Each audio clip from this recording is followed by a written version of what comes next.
He thought she was just the maid. Someone to clean, to be invisible. But when he caught her teaching his son to dance, his rage was instant. Who gave her the right?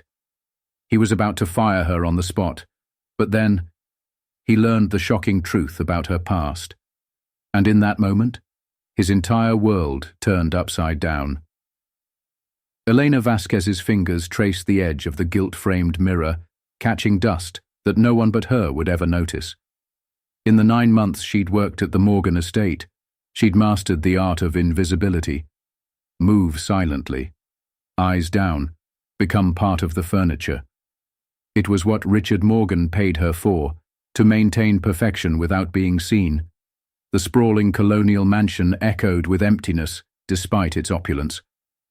12,000 square feet of imported marble, designer furniture, and not a single surface that felt lived in. Elena moved through the cavernous hallway, the soft pad of her shoes against hardwood, the only sound in the tomb-like quiet. Richard Morgan's corner office door was closed as always, blue light from multiple monitors seeping underneath. The tech millionaire had built his empire from nothing, a fact he mentioned to guests frequently, but rarely emerged from behind his screens.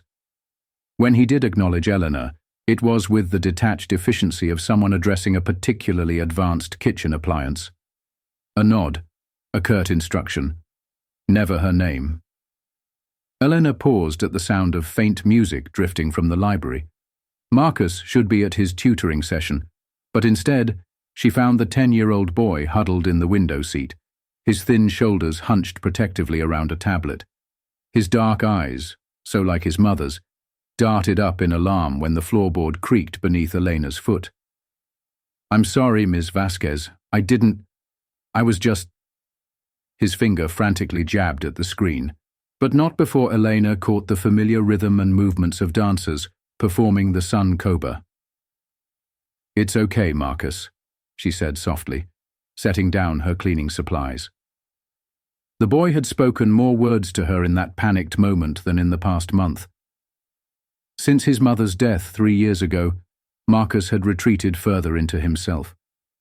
The bright, chattering child from the photographs had vanished, replaced by a silent shadow who flinched at sudden movements. Eleanor gestured toward the now silent tablet. "That dance. It's from Colombia, isn't it?" Marcus's eyes widened. "You know it?" "Know it?" A smile warmed Elena's face. "It's from my hometown. I used to dance it professionally." The boy's expression transformed with wonder. "Really? You were a real dancer?" Elena nodded, unexpected emotion tightening her throat. How long since anyone had asked about her past? About who she was before she became invisible? Marcus clutched the tablet. "We have this cultural showcase thing at school in 2 weeks. Mom was Colombian, so I thought maybe—" His voice trailed off. "The other kids already think I'm weird. They'll probably laugh." Elena saw herself in his uncertainty, the outsider, caught between worlds. Without thinking, she extended her hand. "Would you like me to show you?" Just one step. The hesitation in Marcus's eyes gave way to a tentative hope. "Could you? Just don't tell my dad. He doesn't like when I talk about Mum's family." Eleanor demonstrated a basic step, the muscle memory returning instantly. Marcus stood awkwardly, his limbs stiff with self-consciousness, as he attempted to mimic her movement. His foot tangled with his opposite ankle, nearly sending him sprawling. Their eyes met in shared surprise, and then, a miracle, Marcus laughed. A real laugh that transformed his solemn face into his mother's.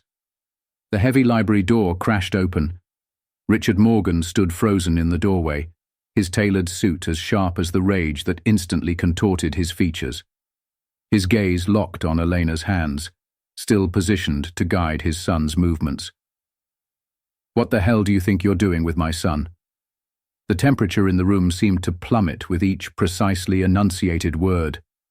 His eyes hardened as they moved from Elena to Marcus and back again, not just with anger, but with something deeper, something ugly.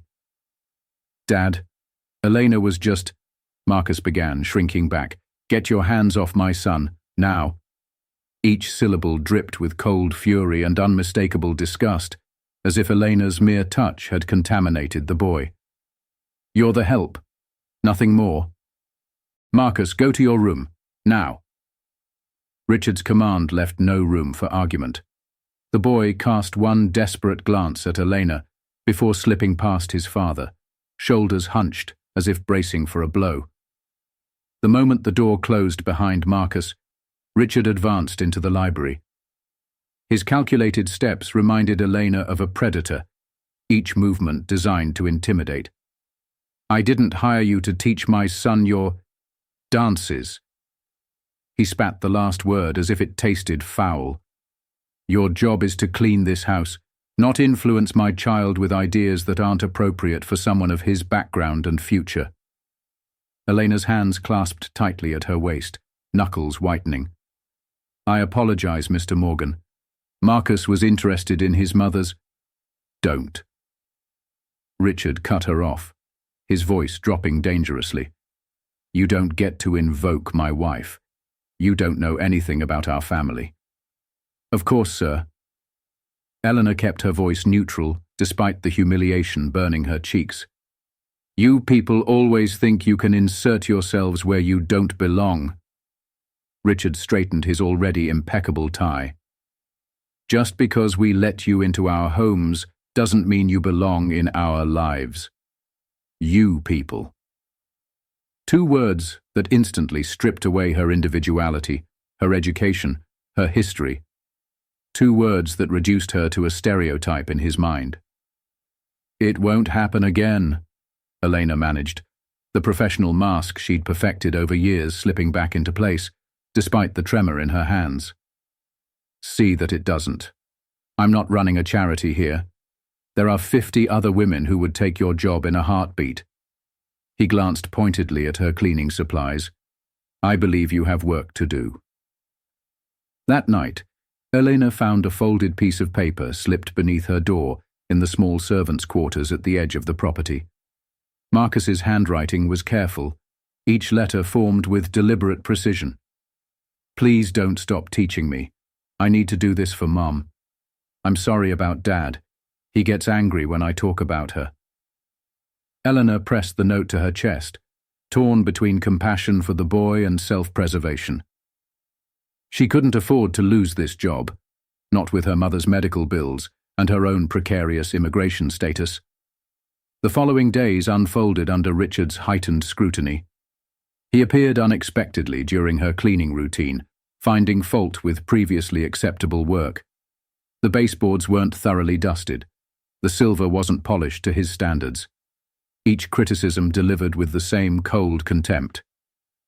"I don't understand why you keep the girl," Eleanor overheard Mrs. Reynolds say to Richard one afternoon.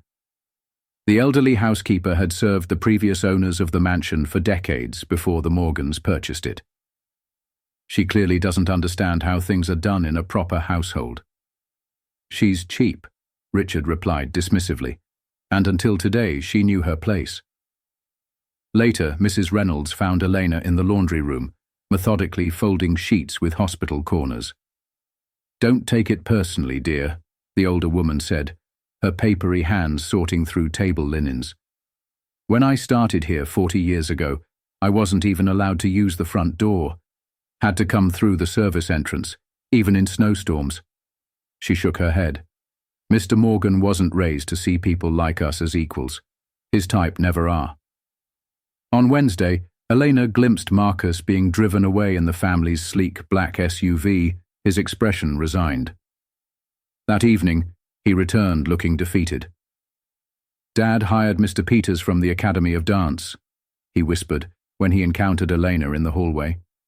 "He keeps telling me to stand like a gentleman and says I have no natural rhythm." 2 days later, Richard assembled the household staff in the kitchen. "I'm hosting an important business dinner next Friday," he announced. "Potential investors from Colombia for our new tech center in Bogota. Everything must be perfect." His gaze lingered pointedly on Elena.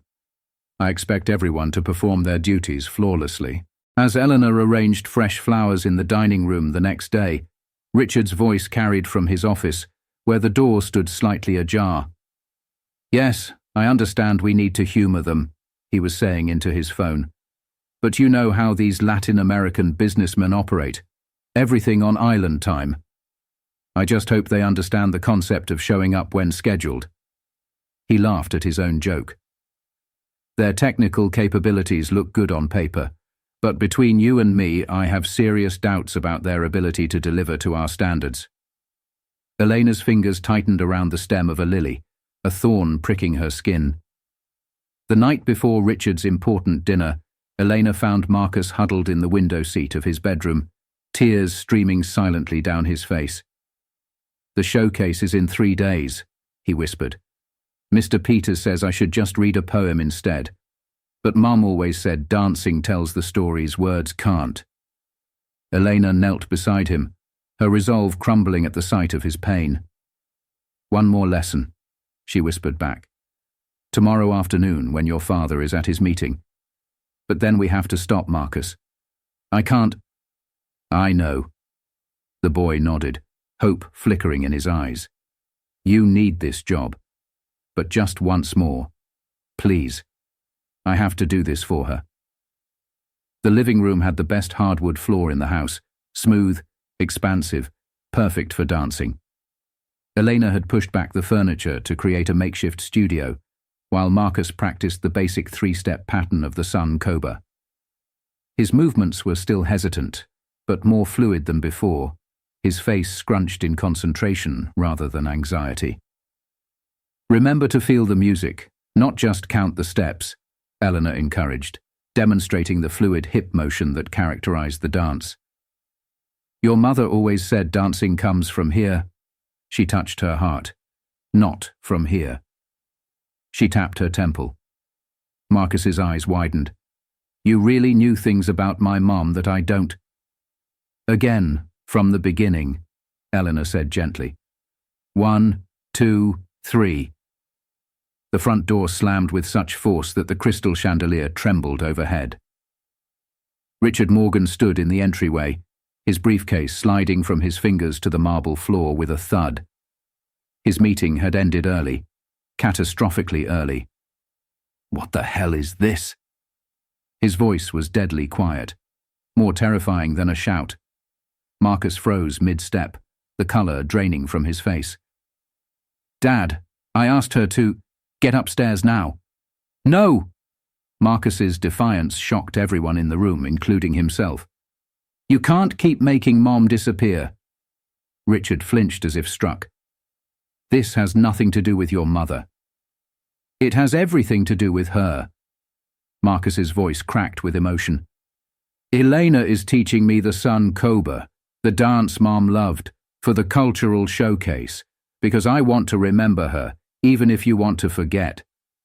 Richard's gaze snapped to Elena, his eyes narrowing to slits. "You're fired," he snarled, stalking toward her. "Pack your things and be gone by morning." Eleanor should have nodded, apologized, retreated. It was the unwritten rule of survival in homes like this. But something in Marcus's desperate expression made her plant her feet firmly on the polished hardwood. "Mr. Morgan," she said, her voice steadier than she felt. "Your son wants to connect with his mother's culture. The culture you've been trying to erase since she died." "You know nothing about my wife," Richard hissed. "I know that Camila Garcia was born in Barranquilla," Elena said quietly. "I know she started dancing when she was 5 years old. I know she had a scar on her left ankle from when she fell from her grandfather's mango tree.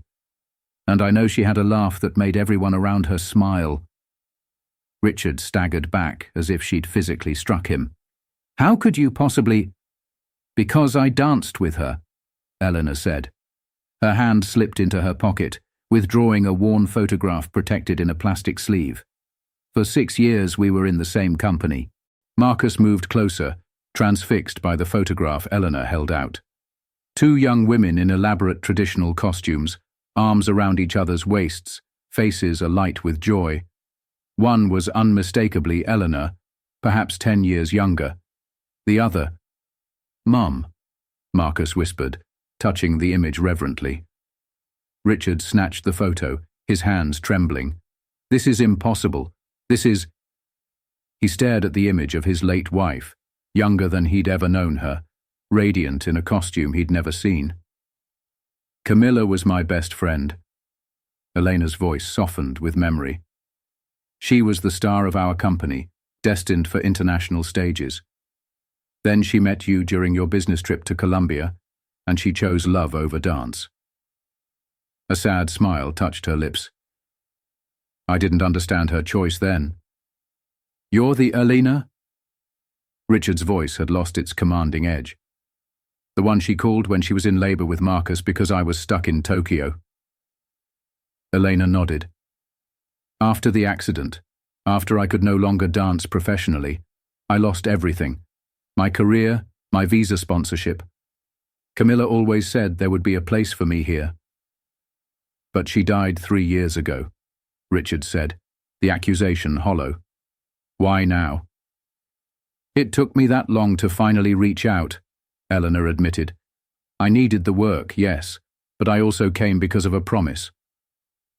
She looked at Marcus, who was watching this exchange with stunned fascination.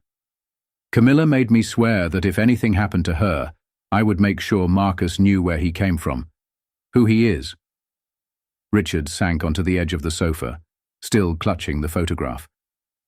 Something shifted in his expression, the rigid control cracking to reveal raw grief underneath. "You've been trying to erase her," Eleanor said softly. "Not just her things, but her culture, her language, half of who your son is." "I wasn't," Richard began, then stopped. The denial died on his lips as he looked at his son, Camila's eyes staring back at him from a face growing more like hers every day. "I couldn't bear it," he whispered, the admission torn from somewhere deep. Every Spanish word, every Colombian tradition, it was like losing her all over again. Marcus approached his father cautiously, as if Richard might shatter. "But Dad, when I dance I can feel her, like she's not really gone." In the heavy silence that followed, Elena watched as Richard Morgan confronted the truth of what he'd been doing, not protecting his son from pain, but systematically amputating half of the boy's identity. And in that moment, his entire world seemed to tilt on its axis, revealing the man not as the powerful millionaire who commanded rooms, but as a broken husband who'd never learned how to grieve. Morning light filtered through the kitchen windows as Eleanor prepared coffee, her suitcase packed, and waiting by the service entrance. Richard entered, impeccably dressed as always, but the confident posture had vanished. Dark circles shadowed his eyes, evidence of a sleepless night. "I've been thinking about our situation," he said, his tone businesslike despite the intimate subject matter. He slid an envelope across the counter. "This should compensate you for any inconvenience." Elena didn't touch the envelope. "I didn't come for your money, Mr. Morgan." "Then what do you want?" A flash of the old suspicion crossed his face. "I told you yesterday. I came to keep a promise." Elena met his gaze steadily. "Money can't fulfill that." Richard's jaw tightened. Even in vulnerability, his instinct was to reassert control, to reduce complicated emotions to simple transactions. "The business dinner is tonight," he said finally. "We'll discuss your position here afterward." That evening, Eleanor moved efficiently through the dining room in her uniform, serving plates of catered Colombian cuisine to Richard's guests. 5 executives from Bogotá, potential investors in his company's South American expansion. "This ajiaco is almost authentic," remarked one of the executives, a silver-haired man named Alejandro Reyes. "Almost, but not—" He stopped mid-sentence as Elena placed a glass of water before him. "Dios mío. Elena Vasquez." Elena froze, recognition dawning simultaneously. "It is you, the principal dancer from the Barranquilla Ballet Folclórico." Alejandro beamed, switching to rapid Spanish. My wife and I saw you perform in 2010. Your interpretation of the cumbia was magnificent." The table fell silent as the other executives recognized her name. From his position at the head of the table, Richard watched the exchange with undisguised shock. "You never mentioned your maid was Elena Vasquez," Alejandro said to Richard, clearly impressed. "A cultural treasure of Colombia, working in your home." Throughout dinner, Elena found herself drawn into conversation by the visitors, discussing dance, music, and shared connections to Barranquilla. Richard observed from across the room as she conversed easily with his guests in Spanish, their faces lighting up in a way his rehearsed corporate small talk never achieved. He saw her laughing, gesturing expressively, a completely different woman from the silent figure who had moved invisibly through his house for months. After the guests departed, Richard found Elena in the kitchen, removing her serving apron. "They were impressed by you," he said, an unfamiliar hesitation in his voice. "They were kind," Elena replied. A heavy silence settled between them, filled with unspoken negotiations. Finally, Richard spoke. "I can't bring Camila back," he said, the words seeming to physically pain him. "And I can't undo how I've treated you." "No," Elena agreed. "You can't." Richard looked down at his hands, capable of building a tech empire, but helpless to rebuild what mattered most. "But Marcus needs to know his mother's culture, and I need to know who she really was." They reached an uneasy arrangement. Elena would stay, not just as household staff, but as Marcus's dance teacher and cultural guide. Richard agreed, with visible reluctance, to begin therapy to address his grief and prejudices, a process that would be slow and difficult. 3 days later, Marcus performed the Sun Koba at his school showcase. His movements weren't perfect, his timing occasionally faltering, but the joy on his face spoke volumes. In the audience, Richard sat stiffly beside Elena, his discomfort evident, but his presence unwavering. "He has her smile when he dances," Richard whispered, his voice rough with emotion. 1 week later, Richard discovered Eleanor and Marcus in the boys' room, arranging a small collection of candles, marigolds, and photographs on a decorated table. "What's this?" he asked, tension immediately tightening his shoulders. "It's an ofrenda," Marcus explained eagerly, "for Day of the Dead. Mom used to make one every year, remember?" Richard's face clouded. His instinct to object was visible, but he stopped himself, watching as Marcus carefully placed a photo of Camila at the center of the display. "It's to honor and remember those we've lost," Eleanor explained gently, "to keep their memory alive." Richard approached slowly, as if navigating unfamiliar territory. His fingers brushed the frame of Camila's photograph, the professional headshot he kept in his office, not the candid image of her laughing that Elena had provided. For a moment, everyone held their breath. "Will you tell me about the dances my mum used to do?" Richard asked Elena quietly, still looking at the photograph. It was a small step, but a significant one. Later that evening, Eleanor stood at the window of her small room, looking out at the manicured gardens of the Morgan estate.